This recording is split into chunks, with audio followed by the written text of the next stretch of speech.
Welcome back everyone to Board Game Breakdown. I am Kristofer Solomon here with another video, and today we are talking about the worker placement game Apiary.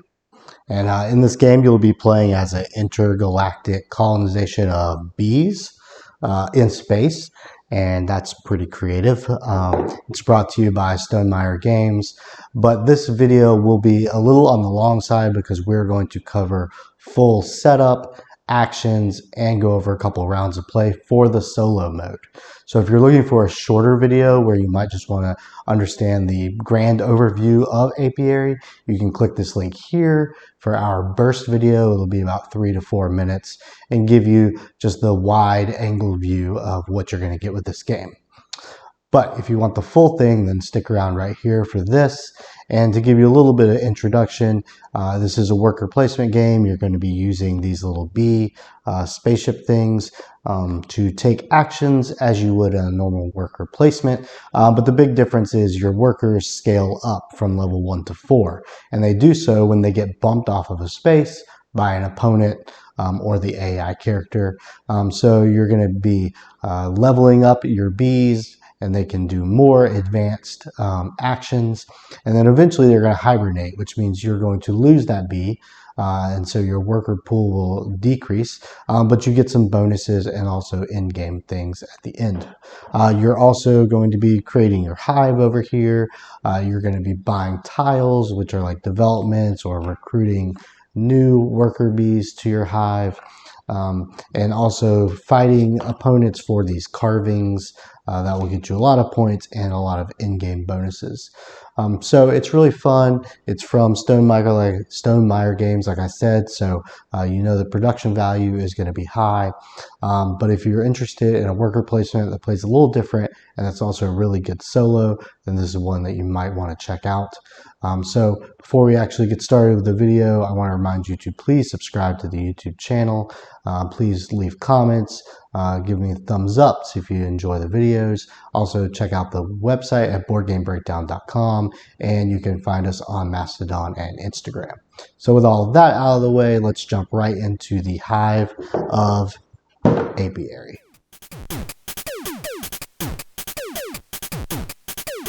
So we're going to first knock out the individual board setup as well as the automa or automa, however you want to pronounce it, that setup, before we jump into the actual full board. So there's a few things you're going to want to grab out. The first thing is one of these hive mats. So there's different ones, and they basically have kind of different advantages to them, but you can take any one you want. So let's just pull this guy out here. All right, so this one's called the skep.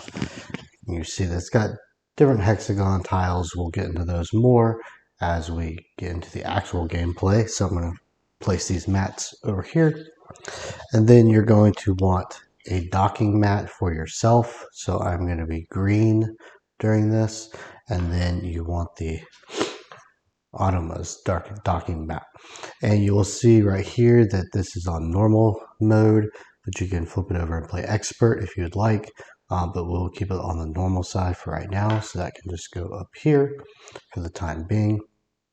All right, so once you have those things, the next thing you'll want to do is get your faction tile out. So there are like, I think 25 of these. They all have different advantages to them, and then they have these areas that you can hold different resources. So they start with different resources. They give you different amount of workers and things like that. So you could just pick any one you want. I will note a couple things. The ones with the green stars, those are ones that you might want to use if you are a beginner. And then there are also two over here. Let's see, Rhea and Capon, that you'll want to pull out during the solo game because you will not use them. So we are going to use one of the green starred ones just because they are the easiest. And let's see, we'll start with llama, something like that. So this one right here. So you will see also that they are double-sided, and that one says on upgrade. So that's going to be something you can do during the game when you upgrade it. But for starting out, you're going to play it where it's got the side with the B on it. And then on your mat, you'll see 3 spots that say starting tile, and faction tile. So you want to place your faction hexagon just like that on your board. And I know the light is kind of glaring, but I think it'll be better when we get to the main board. So there's a couple things of information on here. First, let's look at how many workers you start out with. So I'm going to bring this back up to the camera. This is going to tell you how many workers you start out with and what value they are. So we get a 2, a 1, and a 1. We're going to talk more about the values when we get into the actual gameplay, but for right now, all you need to know is here's a worker, and so it's like a little bee spaceship looking thing. But you'll see that it's kind of like a dice and that it's got a 1, 2, 3, and a 4. So this is how you keep track of what value, what power they are. All right, so on your docking mat over here, you'll see a couple of green outlines up top for the active pool and then this landing area here. So what we will do is we will take the 3 that we get to start with and we're going to put them right up here. So 2, 1, and 1. And then you will have a 4th one typically. I think all the colors have a 4th one, but you do want to just put this to the side because you can get that during the game. You're just not going to start out with it. All right, other things that your faction tile tell you about here is your starting resources. So you will see usually 1 or 2 resource areas that are outlined in green, and then one of the resources is kind of colored in, highlighted, let's say. So for this one, we're going to start with 1 water, and we're going to start with 1, I think those are fiber. So you'll see that when we get those things, so here's a fiber right here. We're going to place it right there, and then we're going to place a water on the water area. And you cannot hold water on spots that are for fibers or honeys and the other way around. So you're limited to what resources you have at any given time, but you will be able to build out your hive here a little more and hold extra stuff. So you're not only limited to this set of resources the whole game. This is basically just for your starter. And then you'll see that there is some sort of in-game, typically, ability. So we're going to get 1 extra victory point per every tile we build out on our hive. So we can keep that in mind. The last couple things you want to take for your personal collection are the 7 hibernation tokens in your color. So they look like this. They're like little, I don't know, I guess they kind of look like the spaceships, cardboard. But we're going to stick those over here on our mat. We don't have to be fancy about where they go or anything like that. And then we're also going to want to grab out 3 of these cubes in your color. 1 cube goes on your docking mat. The other 2 are going to go on the main board, but I'm just going to keep these 2 sitting over here so that we've got them. And now we want to set up the automa's mat here. So a couple of things about it is you will want to get the instruction book out, and you'll want to decide which difficulty level you want to play up here. So we're going to just play on the easiest, but depending on how high you want to go on the difficulty level, you'll set this up differently. And basically it just means that the AI is going to start out with more powerful workers, and during the game will grow more powerful workers instead of starting them low. But for this level, they are going to start out with 5 here. So in order to get 5, the AI always plays with 3 grays and 2 yellows. So I think their primary color is gray, but you're going to use both of these colors. So just like on ours, we're going to put them in the active pool. They have a row of gray and a row of yellow, so they get a 2 and a 1 and a 1 of gray according to the rule book, and then they get a 2 yellow and a 1 yellow. You will also want to get this little token out. That's just a reminder. It has a 2 on one side and a 3 on the other, and you're going to place it down here in the corner depending on what the rule book said. And that is just a reminder to what when you grow a new worker throughout the game, do they start as a 2 or a 3 depending on your difficulty. They are also going to get 7 hibernation tokens, so I just do them in a mixture of yellow and gray to grab them out and throw them right here. And then they will only need 2 cubes because they do not need the cube that's on my board, but they will need these 2 cubes in order to place them on the main board here in a second. So they will have a deck of cards that controls their movements and actions, but we'll grab that when we get the main board. But for right now, I'm going to move this stuff out of the way and put the main board out, and we'll look at how to set that up. Alright, so we've moved those other items out of the way, and now we have what you need for the main board. So first thing is first, down here it will tell you how many players you need to use this side of the board for. So this is 1 to 3. If we flipped it over, it would be 4 to 5. Obviously, this video is concentrating on solo, but there are going to be a lot of similarities between this and the multiplayer. So if you're looking to play the multiplayer, then you might learn something here. So you see the board here, and it's split up in these, we'll call them nodes, that are the different actions. But there's some setup we got to do, so we're going to start up here on this top left one. And this is for the explore action. So you're going to take some explore tokens. There's a bag of them here. There's actually more than you need, so that way you're going to draw out 15 of them each game, so it will be different, and you're going to throw them on these squares here. And each one has an icon that you will learn throughout the game, which will give you some sort of bonus when you explore different planets in this little grid here. Alright, so we got those on. We can throw the bag elsewhere, and then the only other thing you need for the explore area is the queen ship. So it pops off this little stand. So it's this pretty cool mini. You know, I don't know why they decided to do this, but hey, it's pretty neat. So it just pops on this little stand here, and it goes right there for the time being. So put her in her little place.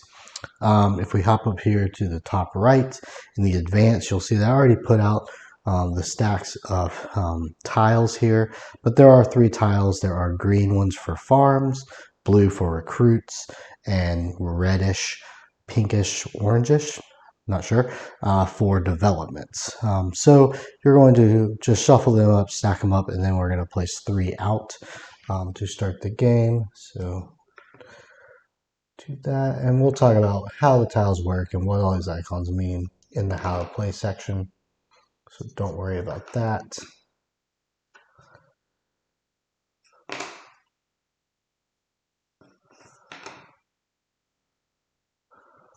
Right, so that is ready to start there. If we come down here to convert, you'll see I already put these dance tokens, that's what they're called, out. They can be in any order. They just go right here because when it's time to use them, players are going to be able to just pick them up and go through them.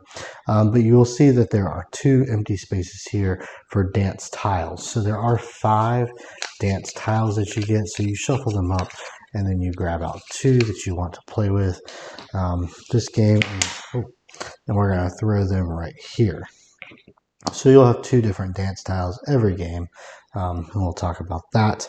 If we want to hop over here to the left side, this little area for grow actually needs no setup whatsoever.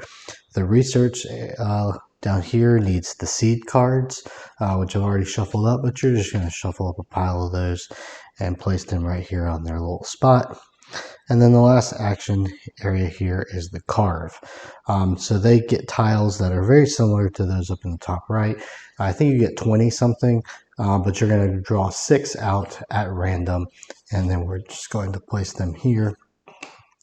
There is one tile called proliferation, which you will not use in the solo game. So if you draw that, just put it back and pick out a new one. So we're going to place these here like so.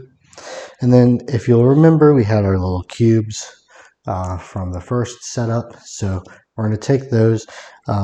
Over here is the scoring track. It runs all the way around the board, but it also determines who first player is. So the AI is always going to be first player, so they're going to go there. And then the green, whoever you are, is going to go in second player.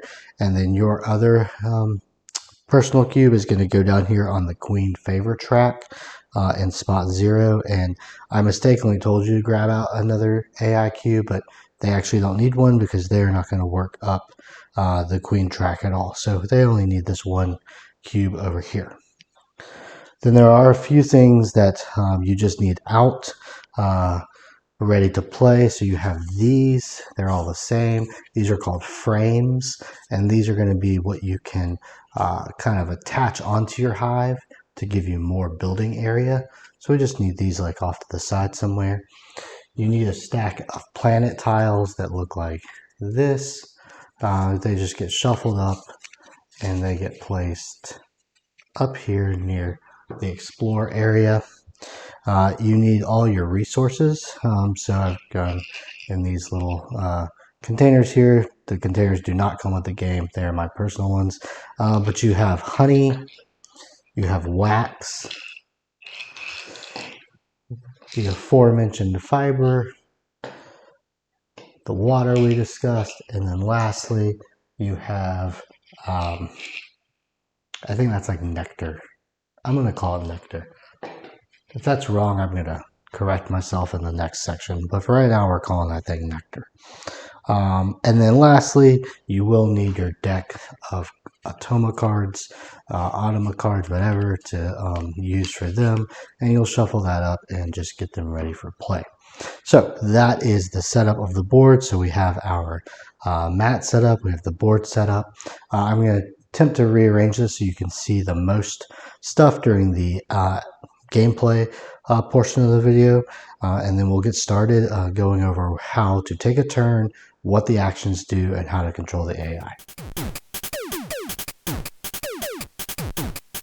Alright, welcome back. I think I've got it set up where you can see most of all the important things. A couple of the things that I showed you during the setup I've moved off to the side because you don't really need to see those parts in action. I think this is going to show you the majority of what you need. So first we're going to just talk about how a turn works and some of the overall concepts that take place in Apiary.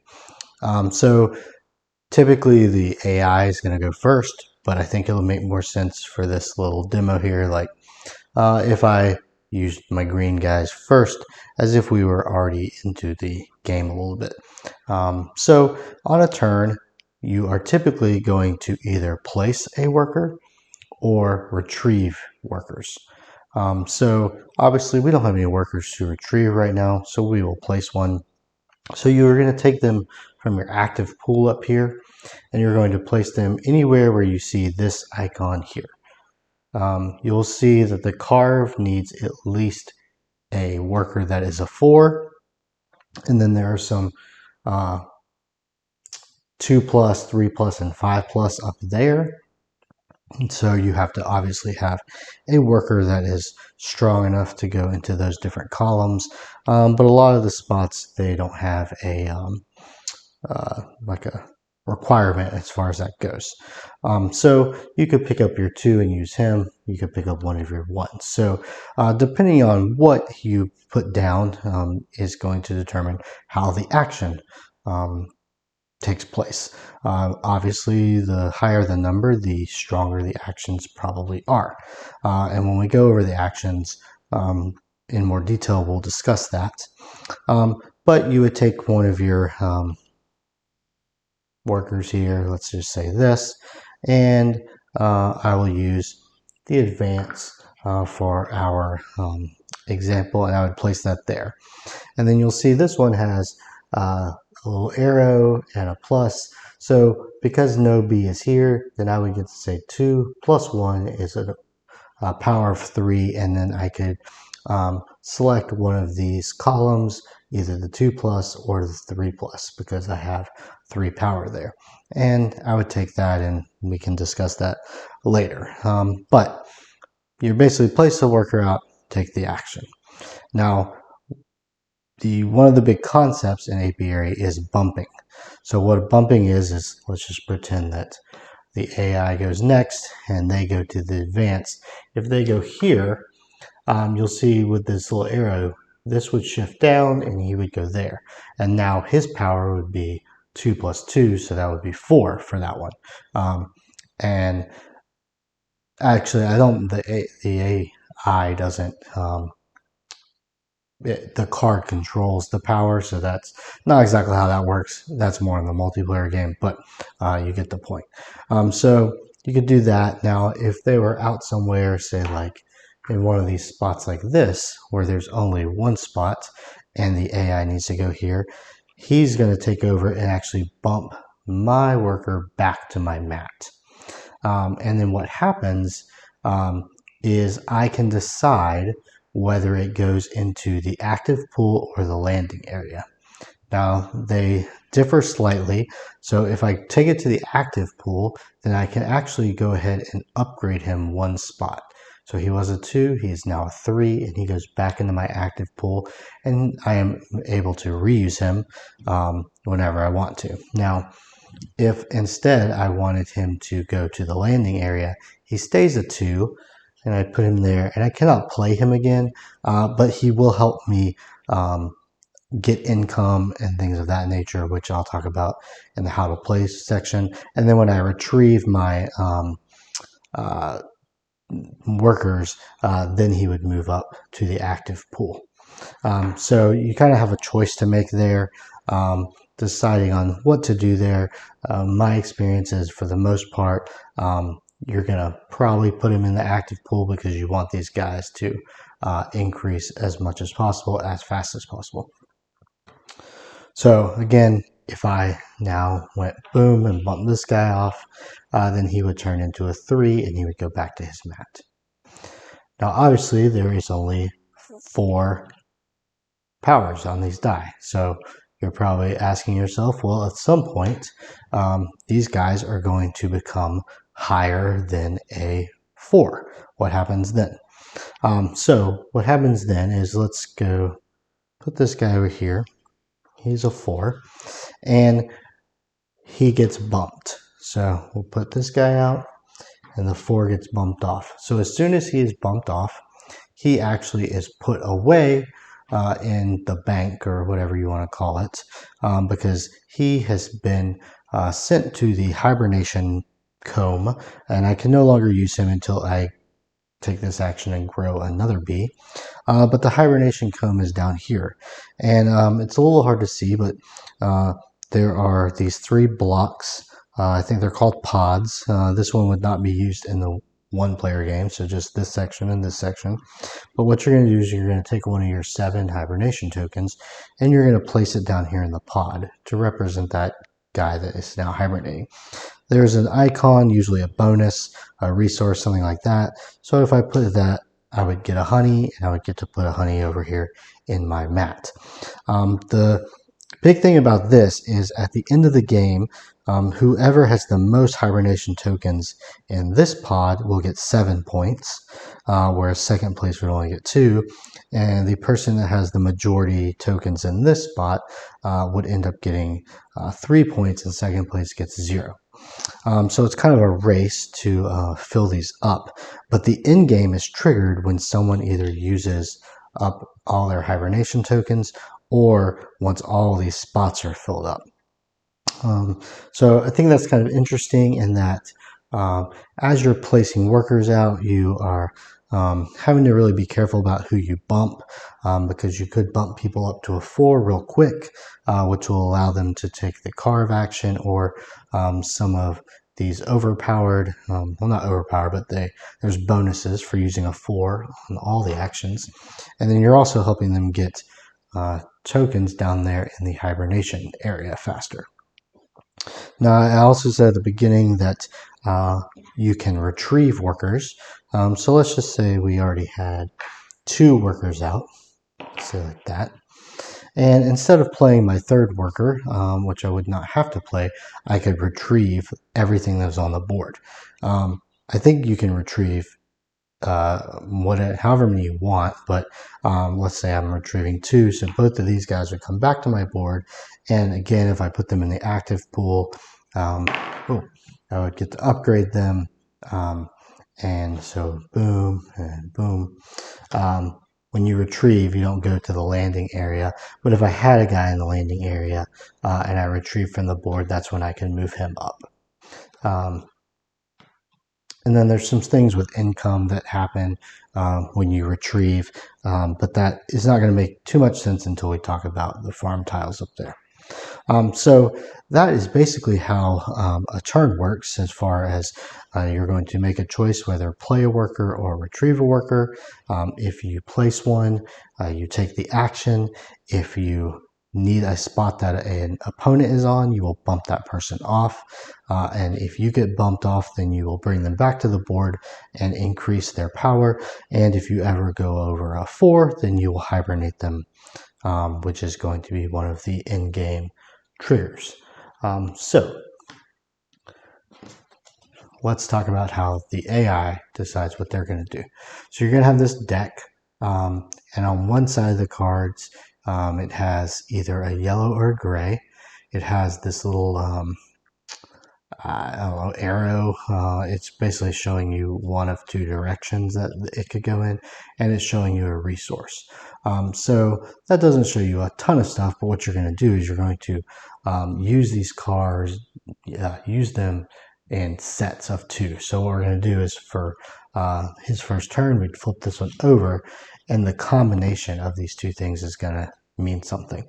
So the combination is, here it's going to basically have you start at the top and you're going to work your way down. And whenever you have this gray or yellow worker that's like either or, you're going to use the color on this card to determine.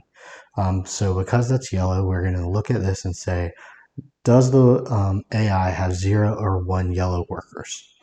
If we look down there and he only had 0 or 1 available, then we would retrieve all the yellow workers and obviously upgrade them when we put them back on his board, and we would get 2 victory points. So that's the little emblem for the 2 victory points. We do not satisfy that, so we go to the next thing. If we have a 4 yellow, again, we're going to base it off of that. Then we are going to take the card action, and there's a number here which we'll discuss in a minute, but we don't have any 4 yellows. So then we go down to here, and that means he's going to take the convert action. So he basically uses either a 1, 2, or 3 yellow, and then so we look and he'll use a 2 because that's his highest one. He'll go to convert, which is right here, and then you just look at the little diagram, and for a 2 he gets 2 victory points. That's basically his whole turn. A lot of times the AI does not actually do the actions. Some of them they do. Some of them they just take up a spot and get points. The next time it was his turn, we'd flip this over, the next one, and then we would combine it with this and say, okay, let's go through this again. Now it's gray over on that card. Da, da, da, da. All right, so hopefully that made sense to you. We will talk about the actions now, and I'll try to give you information on how the AI does the actions. I might have to look through some of the cards to remember exactly how that works. But we'll put this back over here. And we'll start up here in the Explore section. So when you place a worker, it always goes in this leftmost one. And you will count up these numbers, so 2 plus 0. But eventually someone could slide this one over and put a new one there. So that would be a combination of 3. And what that is going to tell you is how many spaces you can move this queen chip. So if I could move it 2, then I could say, well, I really want this resource thing here. So I could say 1, 2, and when you take the action, you pick this up, you take whatever resources or do whatever other thing is on the little token. So I would take a green, fiber, nectar, and a water, and I would place them over here on the board in my mat. Now remember, there are certain spots for certain things. So you can see these take water. This can hold a honey or a wax. This can hold honey or wax. And these can hold either fibers or nectars. So you really have to be careful because you can't hold a ton of stuff. If you do have to discard things, you get a little bit of a reward by moving up this track down here as kind of a help you out. But you'll see how you get more spaces. So I would do whatever this says, and I would place it here because sometimes you get extra points for having collections of those at the end of the game. And then what I'll need to do is I will need to place a square or a tile here. So I would just take the top tile of the planet tiles I showed you in setup, flip it over and put it there. Now sometimes it has a resource already on it, so sometimes it would have like a fiber there, and it has a square with a dotted outline. If it has a dotted outline only, or even if it does, you get to select which resource goes there. So maybe I want to put a nectar on there, if I can get them, because I don't have any nectars. So it goes there. The queen ship goes on there, and then I get to collect whatever is on that. So I would get a nectar and put it over there. And basically what that allows the person to do is whenever someone wants to explore, if they come back to this planet tile, they're going to get to draw a nectar. So this is going to be one of your main ways to get resources up here. There's also a bonus if you use a 4, then some of the tiles have an extra bonus for using a 4, and that means you can take the action like normal as well as using the strength 4 bonus. All right, so let's go look over at advanced. I kind of already talked to you about this a little bit, but you'll place a worker here. So again, if we do a 2, 2 plus 1, we've got 3, so I can select anything from this or this. I can take a farm, a recruit, or a development, and you're going to take which one you want, and you're going to place it over here on your board on one of your open spots. So there is something to each one of them, so let's take a look at these. So the green ones are farms. This is your primary way of getting income. So this little emblem up here is going to tell you the income that you get. And income is whenever you retrieve your workers, you're going to gain the income. Now, I mentioned about your landing area. For all of your workers you retrieve, for each one you can basically activate 1 income tile. So say you have 4 green tiles out on your board and you only retrieve 2 workers, you're only going to be able to activate 2 of those. But if someone had bumped your worker back to the landing area, when you retrieve, if you retrieve 2 of them off your board plus you have the one in your landing area, you could activate 3 farm tiles. The farm tiles are also going to give you more space to hold stuff. This gives you your cost down here, so this would cost 1 fiber, and this gives you your victory points at the end of the game. So all the farm tiles have that same type of layout. The blue tiles are for recruits. So recruits are going to be kind of like extra new workers that you've got in your hive over here, and they're going to give you some sort of victory points. Usually over here they cost nectar to get, and then up here on the top they're going to give you some sort of bonus. Typically during the game it will give you a bonus. So anytime you take a carve action for this guy, it's going to take 1 less honey to do that. So those help you out usually during the game doing actions. And then lastly, there are the development tiles here, which again will give you some victory points over here. this is how much wax they cost, and then there's usually something they give away right then, so like a one-time action. So you could gain one of any of those little groupings of things when you build it. Now when you build it, you just basically pick it up, you take it over here, and you place it somewhere in your hive, but it does have to extend from one of the places you've already built. If you cover up a bonus, so like right there I'm covering up the fiber, I would be able to get that fiber right then. And then you would slide these down and pull a new one there. So that's how the advanced works. If you use a level 4, you just get 3 extra victory points as you do the advanced. Now over here is the grow. So when you place a worker there, if say you have a strength of 3, you could do any combination of these. So you could do this 3 times, it says 1 strength. You could do the 1 strength and then the 2 strength each once, that adds up to 3. And this is going to allow you to, for 1 nectar, get a new worker. So you'll remember that when you hibernate that you're going to lose a worker off to the side. You can grow a new one that starts at level 1 here. You also spend resources, that's what this little pie chart looking thing is, to build a frame. So if you'll remember from the setup, the frames will look like this, and when you build them you can place them over here on your hive, and it will give you additional spots to fill up so you can build more tiles. If you use a 4 person here, you also get to flip your faction tile that I showed you at the beginning and use the upgraded side moving forward. Down here is the research action. When you place a worker there, depending on how much power it is, you will get to draw that many cards. These are seed cards. So say we placed a 3 there, you get to pull out 3 seed cards and you would keep one of them. And then the other ones get discarded. Now the way the seed cards work is up here on the top they have like an action that you can get if you play the cards. You can play the card before or after you take an action.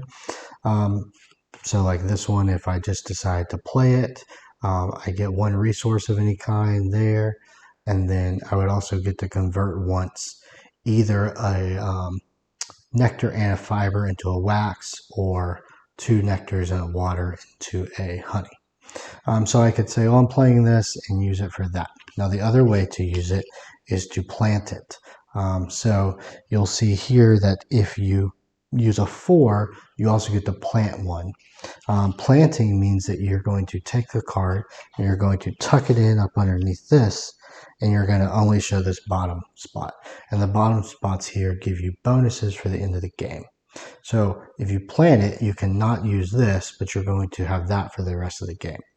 Now by default, you're only going to be able to plant 2 cards. You'll see where there's like colored pink down there.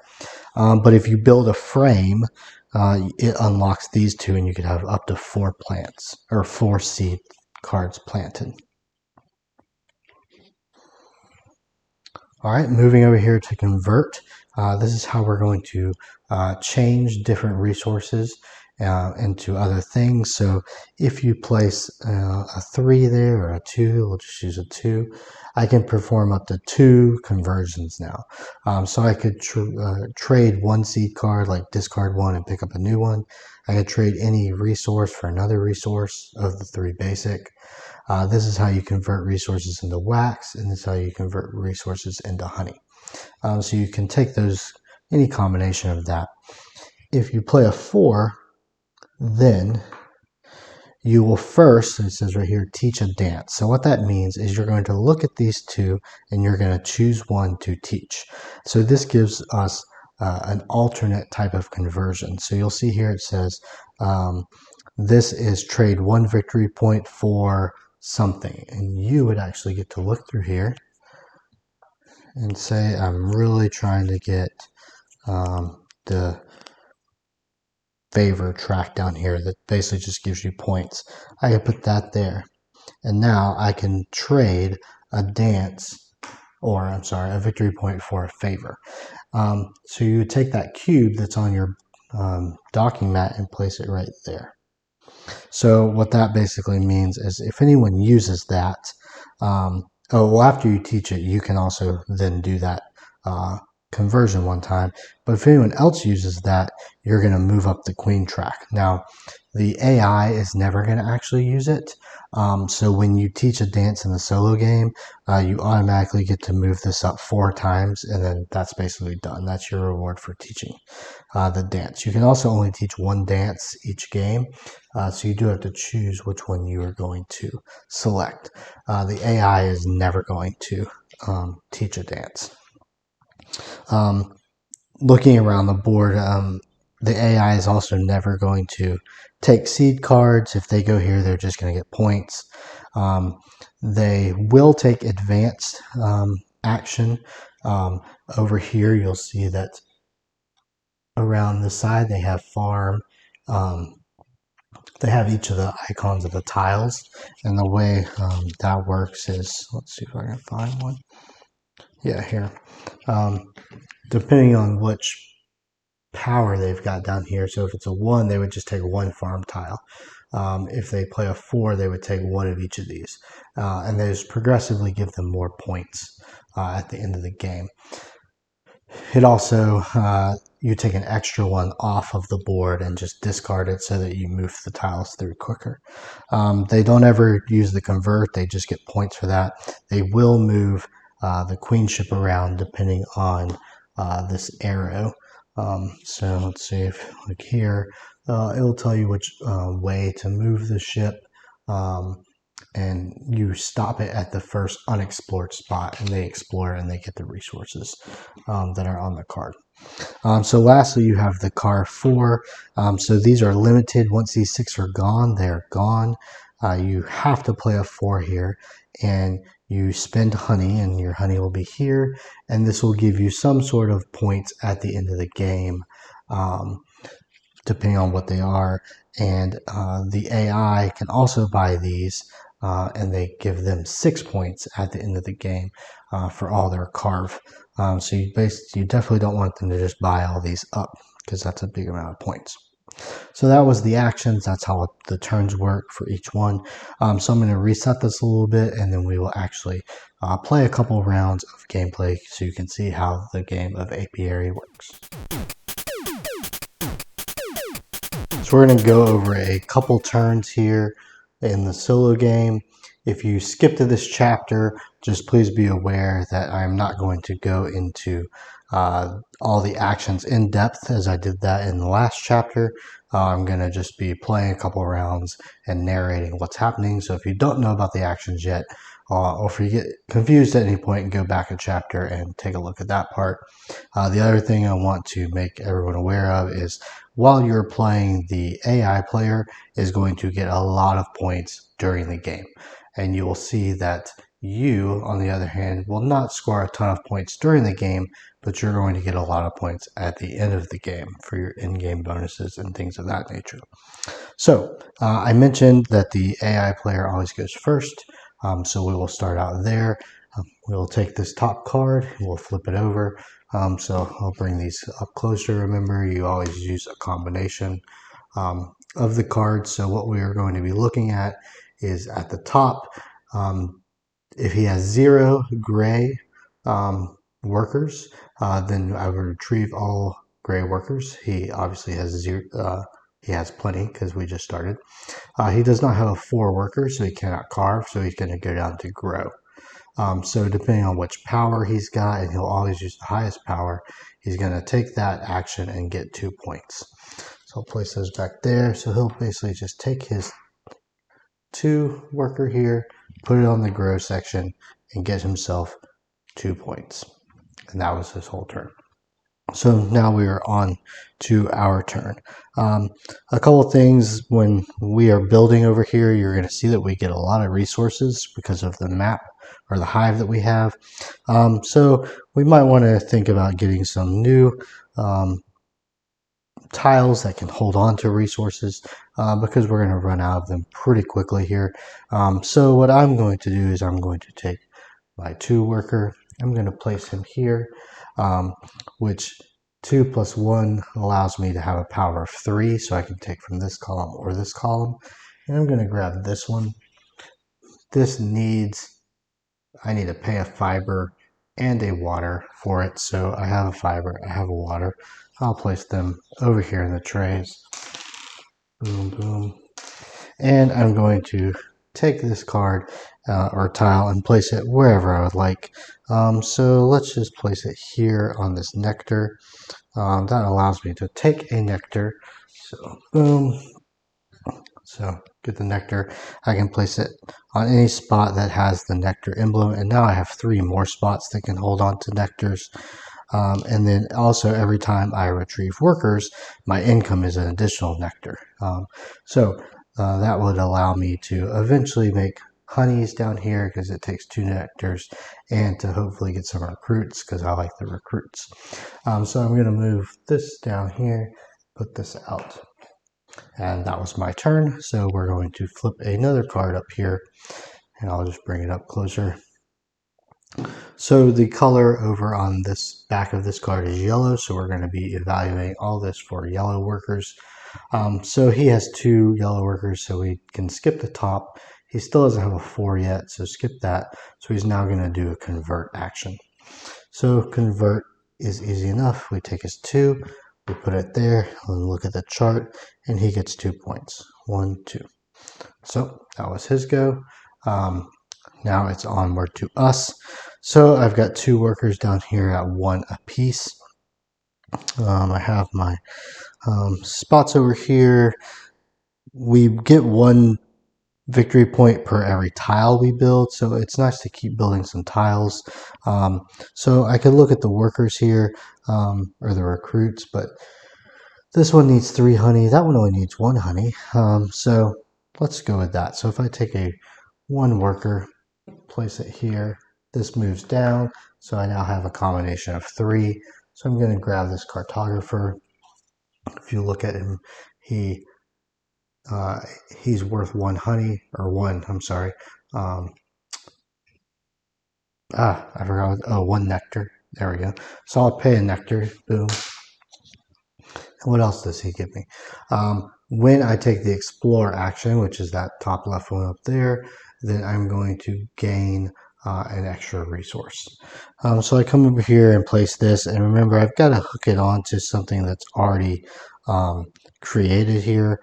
So if you look up at the farms up there, they cost fibers, and maybe I want another farm, so I'll stick this right here. And I will grab a fiber. Again, I need to place it somewhere where a fiber icon is, and I'll move this down and get a new one out there. So that was my turn. So again, we're going to flip this over. So we're going to evaluate this for what color, and we're looking at gray. So does he have 0 or 1 gray workers? No, he has 2, so we can move down. He does not have a 4 yet, so he is going to explore. Now the explore is going to give you a few bits of information. It's going to tell you what direction he's going to go in, if he uses a 1, 2, or 3, and that's how many spots he is going to move. So we'll put that here, and you'll see that this arrow started in the top left and does like this movement. Now depending on where the queenship is, she is going to move in that direction to the first spot that is unexplored. But if you'll remember, it goes like this, right? So she can't go this way. So if you ever get to the end of it, then you reverse and go back up. So she's basically going to work this way. She's going to go to the first unexplored spot, which is bam, right there. She does not evaluate these, but the AI will take it and put it there because that is 3 points for each of those at the end of the game. You will still take a explore tile and place it here, and then he will still place a resource, but the resource will be dependent on this over here. So he'll place a fiber down.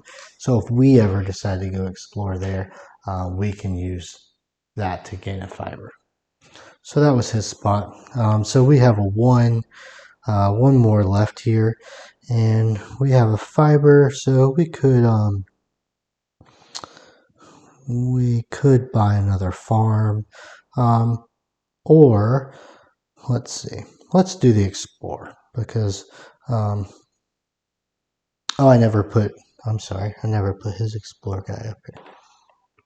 That should have gone there. All right, so let's use this guy and place him there. It bumps that down. So now we have 1 plus 1, it's 2. So we can move a maximum of 2 spots. We don't have to. We can move just 1 spot if we wanted to, but we can move 2. So I think I'm going to go, let's see. I'm just going to go up 1 spot and grab this.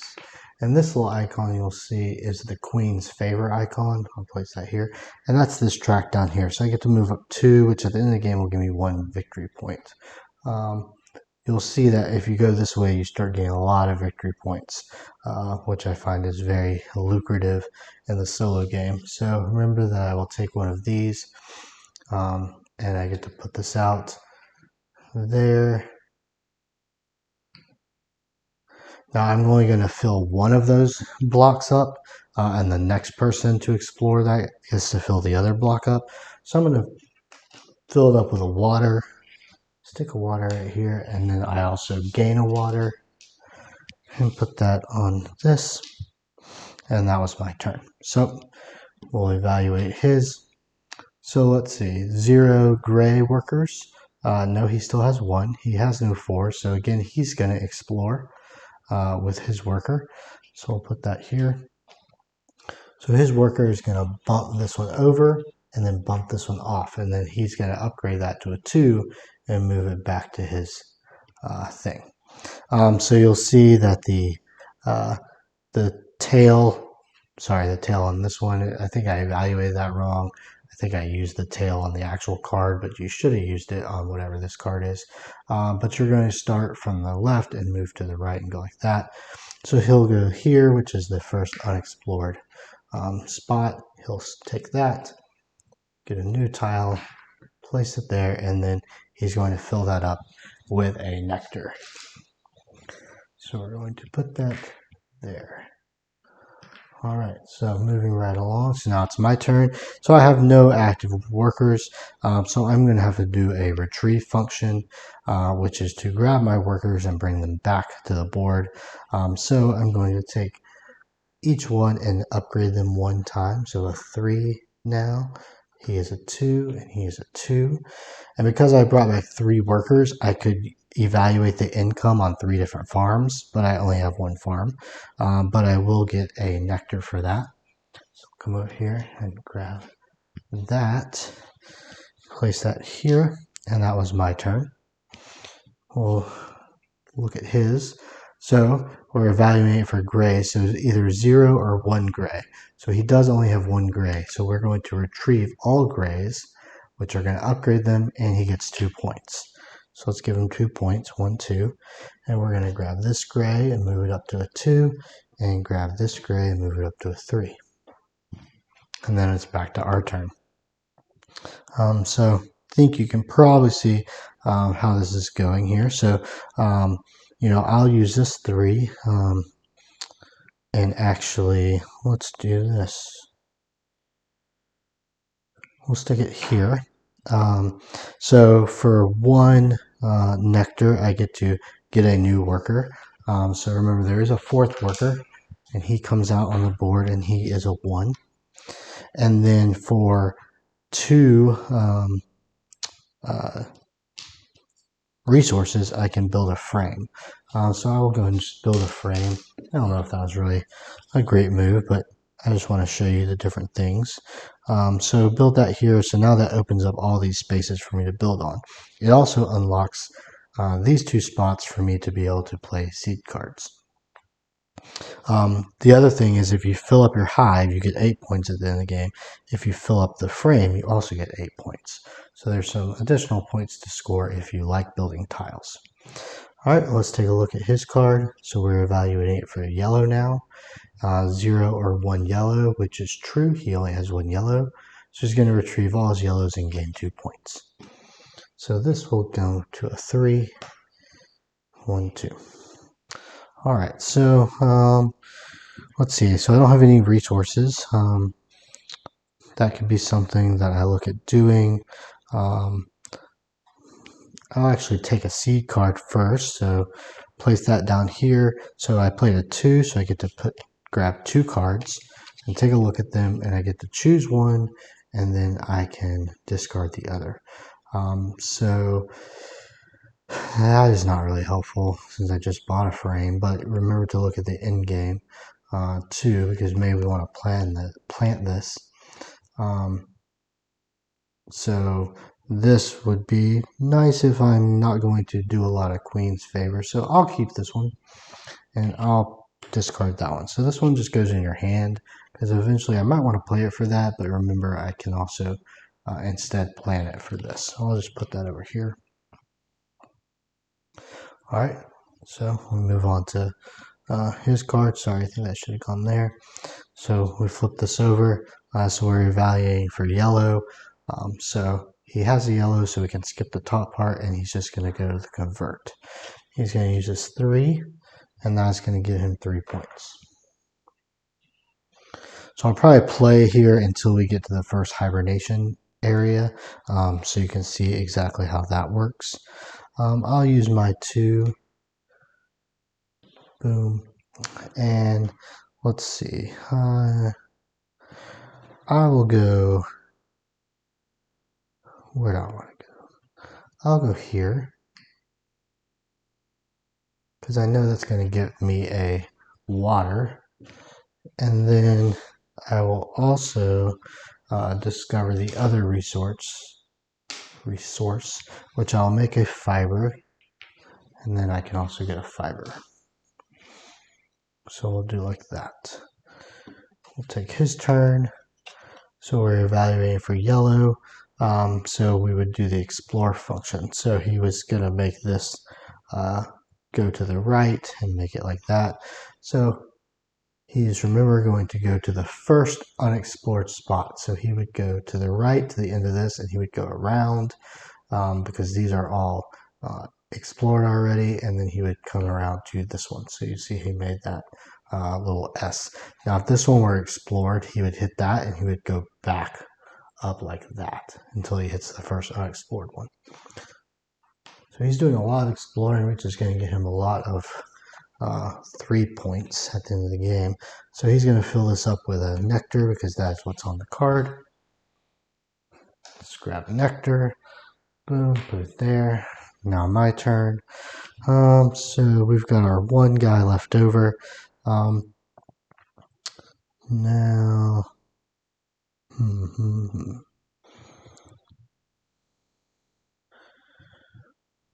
what we'll do is we will, what we'll do.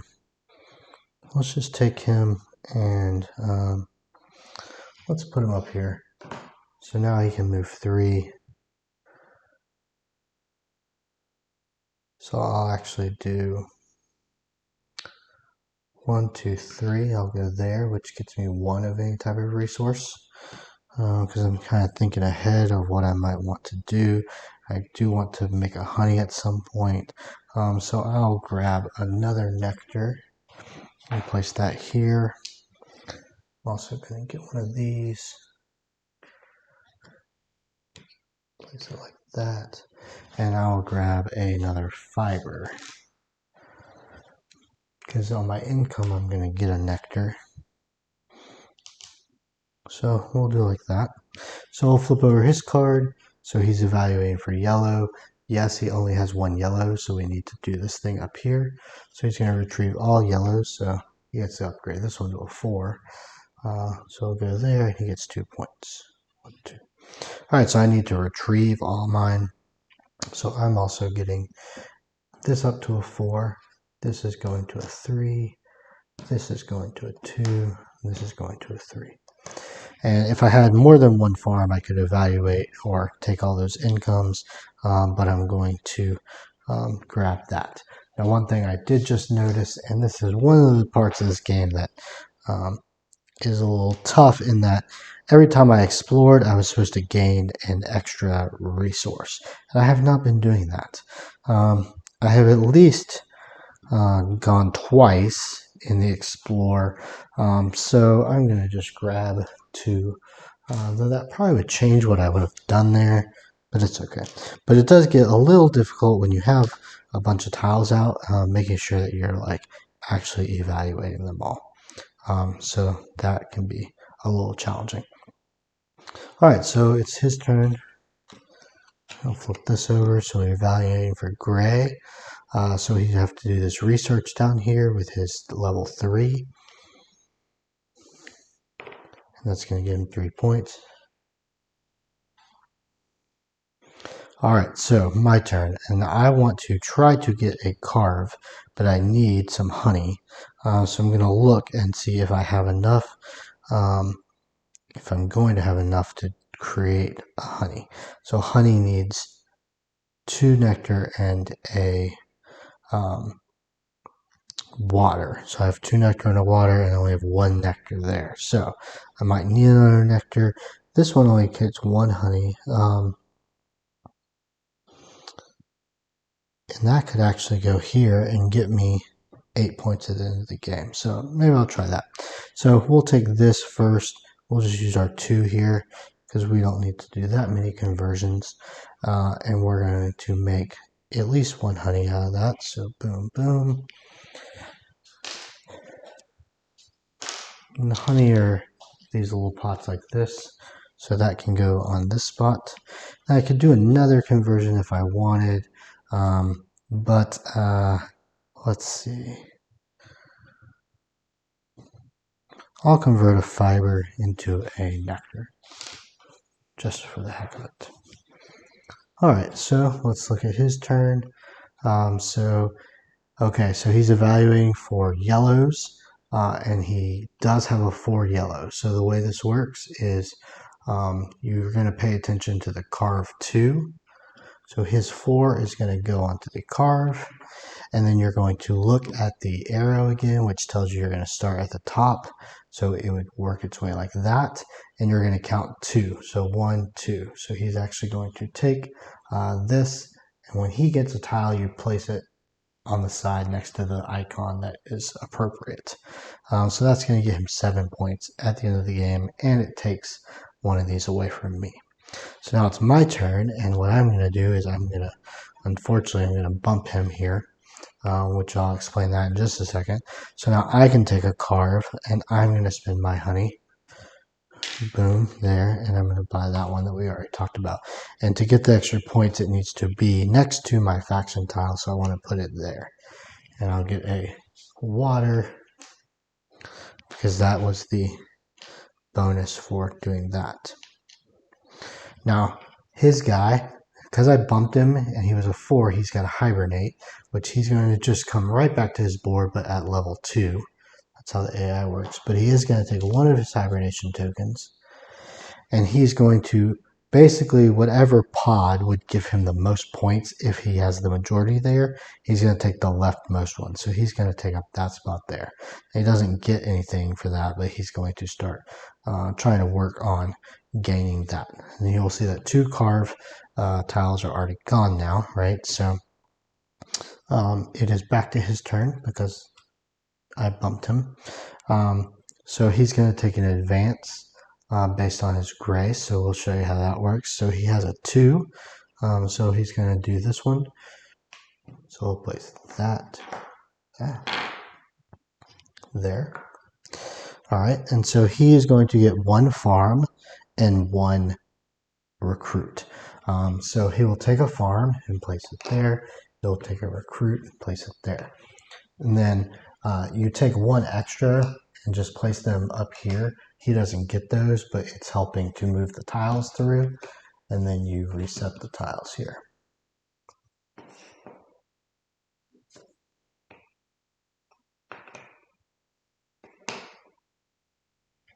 So we'll do like that.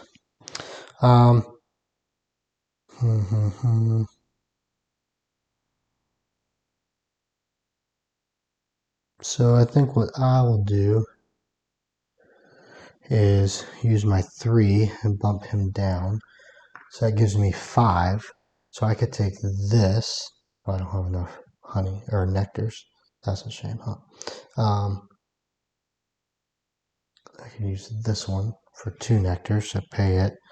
And whenever I hibernate, I'm going to gain a wax. And waxes are used to buy these developments down here, which are useful. So I'm going to place it up here. And let's see, I'll take a fiber. That's fine.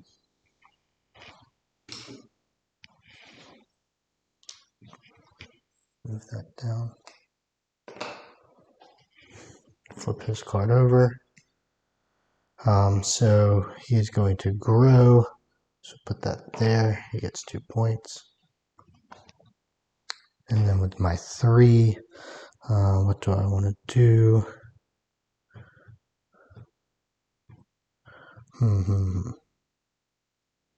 So I'll bump him so he gets back as a 3, because I would like to spend and get another farm.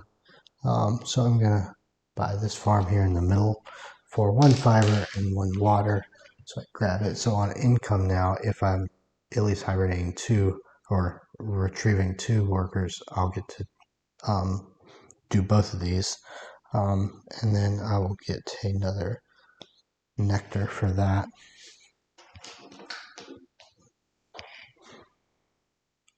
Put that there.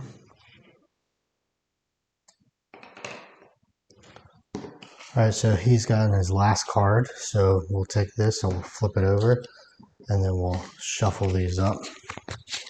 I usually shuffle them and then just cut the deck so I don't know what that is.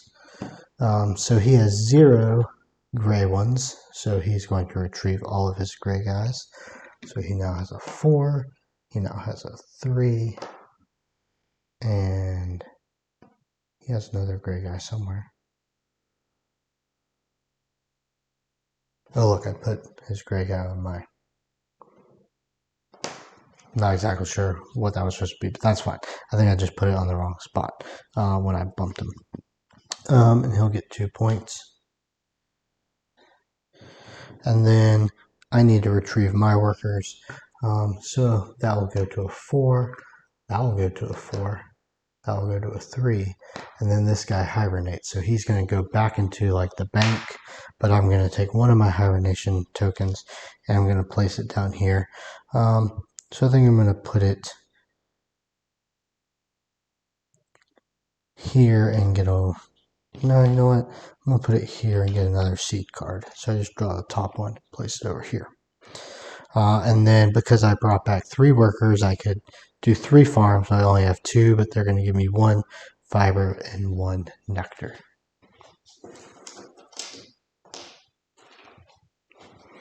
Alright, so that is basically how the game goes. You would continue on and on and on, just like we were doing, until you've either filled up all these spaces or you have someone has used up all of their hibernation tokens, and then you would start counting up the points. So you would go through and count up all your points on your tiles, along with all the in-game scoring, things that might be on your seed cards. And for the AI, they would get points for all the different tiles they have and how many tokens they have there. And then remember to add up whoever has the majority of the pods and which tiles or how many points they get for each of those pods. So even there at the end of the game, I realized that when I hibernated, I did not get my wax that I should have gotten because of this card, the patron. So again, if I had any real negative comment on this, it would be that it is a little tough to keep up with all these extra things going on. It might be easier if you're playing and not trying to make a video and explain the whole thing. You could pay more attention, or especially in multiplayer where you're only focused on your board. Maybe it's not that bad, but I recommend you keep your eye out for those things. So thank you for watching the video. I hope it helped you see how Apiary plays and how it might differ from some other worker placement games. Obviously, I'm a big Stonemaier Games fan, and most of the games that come out of there, I really like the Automa Factory stuff, and this is no different. It might not play quite as well at solo as it does with multiplayer, but it's a fun time to get the game onto the table and play with all these amazing components, artwork, and all those type of things. So love that. If you want to check out other videos, please subscribe to the YouTube channel or go to the website at boardgamebreakdown.com to see written reviews and links to other things that we have created. So again, thanks for watching and see you next time.